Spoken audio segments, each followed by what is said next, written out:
Hi, Stacey. My name's Nicole, and I'm calling because I'm concerned about a friend of mine. Watts family seems so perfect from the outside, but as we all know, looks can be deceiving. Hello everybody and welcome back to my channel. If it's your first time here, welcome to you too, and thank you so much for joining me. I really appreciate it.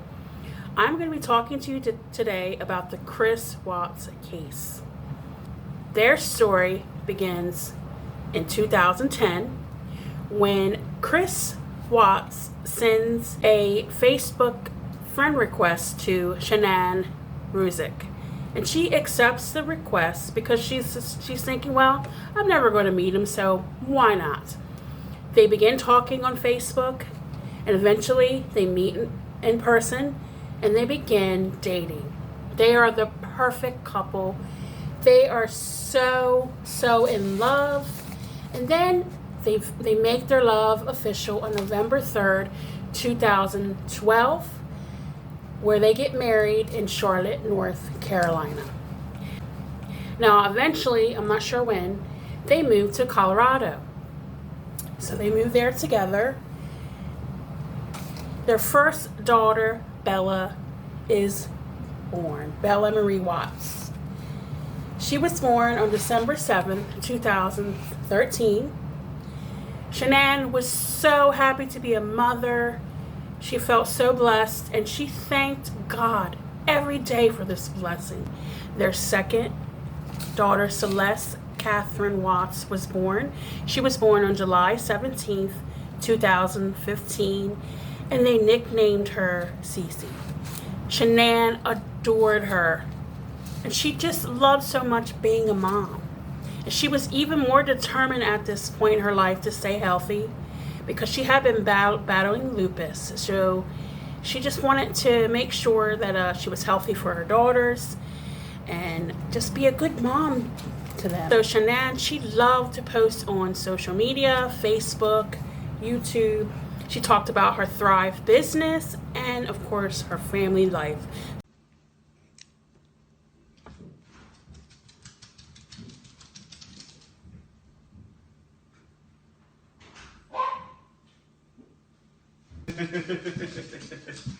I like that shirt.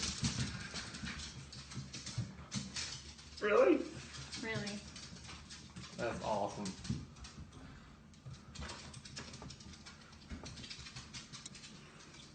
So pink means... That's just the test. I know. It just says the pink is going to be girls. So as you can see, they're expecting their third child. And I don't know about you, but Chris doesn't seem too happy about having a third child. But maybe that's just me. I don't know. What are your thoughts? Please post in the comments. Then Father's Day 2018 arrives, and she posts for Chris, and she writes this lovely message. And then that same month, Chris meets Nicole Kessinger. And then the following month, that would be July, Chris and his new mistress, Nicole, they began an intimate relationship where it's said that they've seen each other 4 to 5 times a week. And he tells Nicole that he is about to be divorced. So this is what she believes. She knew that he was married, but about to be divorced, and that he had children. So during this time, Shannon and her girls, they go away on vacation where Chris stays at home for work or whatever. But this is a perfect opportunity for Chris to start seeing his mistress, Nicole, even more. So they go on dates. And she says she even went to the Watts home. So during this time, Shannon began to send texts to her friends that she's worried about her marriage. She's writing and concerned with the marriage and the new baby. And she feels like something is just it's not right, you know? Even though their marriage was on the rocks, Chris joins his family on vacation on July 31st. On August 4th, just 2 weeks after Nicole K, I'm going to name her Nicole K because there is another Nicole in this story, so not to get confused. Nicole K, 2 weeks now after her and Chris start dating, she starts looking for wedding dresses. 2 weeks. August 9th, Shannon, she goes away on a business trip. She works through a company called Thrive, and she goes away with, people that are, that work with her. And one of the persons that work with her is her friend, Nicole Atkinson. Before this trip, Shannon texts her friends and says that her and Chris had the best talk yet. She even leaves him a letter before.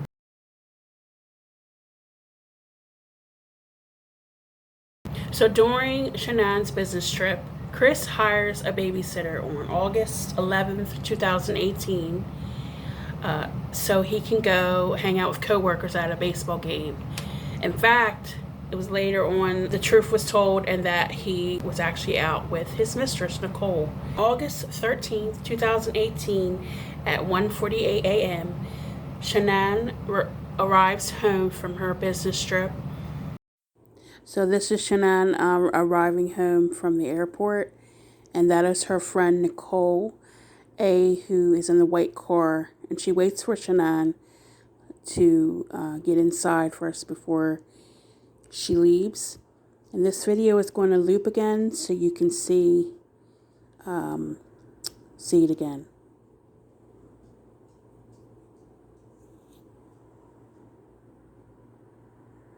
So again, this is Shannon arriving home. She walks up the steps and goes inside. And this is the last known video of Shannon. Shannon was supposed to go to a doctor's appointment. Her friend Nicole told her if she needed a ride to text her. Her friend Nicole never got text, never heard from her, so she tried to contact her, text her, and call her. No answer, nothing. She even contacted Chris to find out where is Shannon, and he tells her, well, she's on a play date with a friend. She found that kind of odd, so she went to the Watts home and she peeked in the garage, and Shannon's car was still there with the car seats, and Shannon's favorite shoes was sitting by the front door. Nicole decided, well, it's time for me to call 911 because something's wrong here.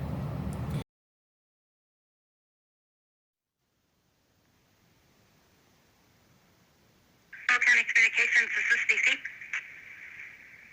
Hi, Stacy. My name's Nicole, and I'm calling because I'm concerned about a friend of mine. I dropped her off at her house at 2 in the morning last night because we were out of town together, and we were on the way back from the airport, and she was having issues, and she's pregnant, and I haven't been able to get a hold of her this morning, and I've gone to her house, and her car's there, and stuff like that, but she won't answer the door, she won't answer phone calls, she won't answer text messages, and I'm just really, really concerned, and she had a doctor's appointment this morning, and she didn't go to it, and I don't know what to do. How you guys doing? Brother, What's that? do you remember me? Yeah. Hey man, How you been? Hi. You Nicole? Yes. Okay. What's going on? So my friend, we were out of town for a business trip this weekend, All right. and I dropped her off at 2 o'clock this morning. She's 15 weeks pregnant. She wasn't feeling well, and she had a doctor's appointment this morning at 9, and I told her to let me know if she needed me to take her. She's got 2 little girls, and she was very distraught over the weekend, wasn't eating normally or drinking, and we kept trying to force it on her because she's pregnant. Her husband and her supposedly are separating, but she didn't know this. She thought they were just having issues. He disclosed that to me today. Okay. Because I called him and I was like, have you talked or heard from Shannon since she left for work this morning? Because I can't get a hold of her. I've called, I've texted. Her car's in the garage. Her shoes she wears every single day are by the front door. She only has one vehicle? No, they only have the one vehicle and his work truck. Okay. That's what I'm asking. There's she not took a... the girls and went on a play date, but they're 4 and 2. She went on a play date. Why wouldn't she take in a car? They're both in car seats. And she had a doctor's appointment.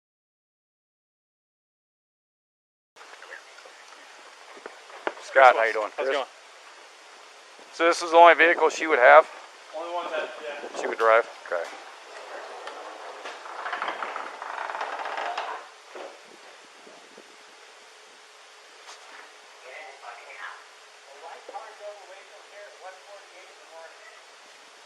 That's me. Yeah. The neighbors went and checked his camera and they said that a white car drove away at one. It was me though. That was I me. find it odd he goes straight into the garage. He opens the passenger side door and he reaches in and grabs something. That's what, to me, he's grabbing something out of the car. And I'll kind of tell you later what I think he grabbed. So Chris, Nicole, and I believe it was Nicole's children, and the police, they all go into the house. Chris gives consent for them to come in. They kind of go through the house looking for them. It's obvious that Shannon and the girls are not in the house. The police are kind of interviewing Chris, trying to get some information. When was the last time he's seen them?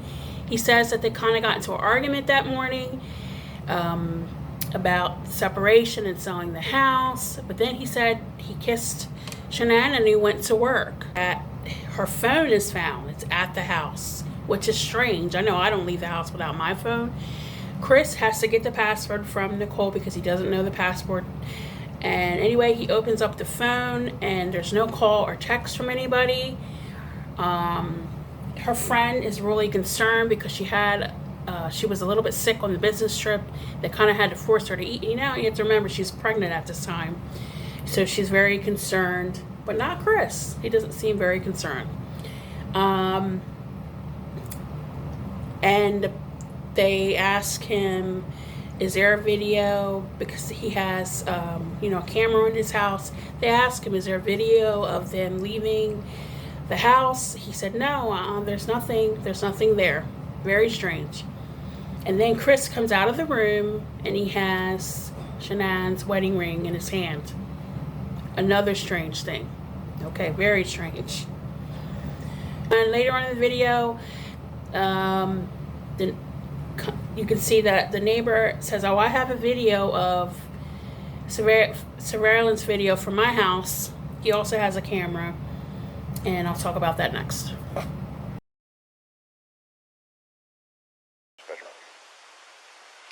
It'll be code 4. Yeah, we can pick up cars coming this way. I get anything coming this way and making this turn. So, and usually at night I pick up the cars pulling a U-turn. So, unless they pulled right here, but I would have caught her walking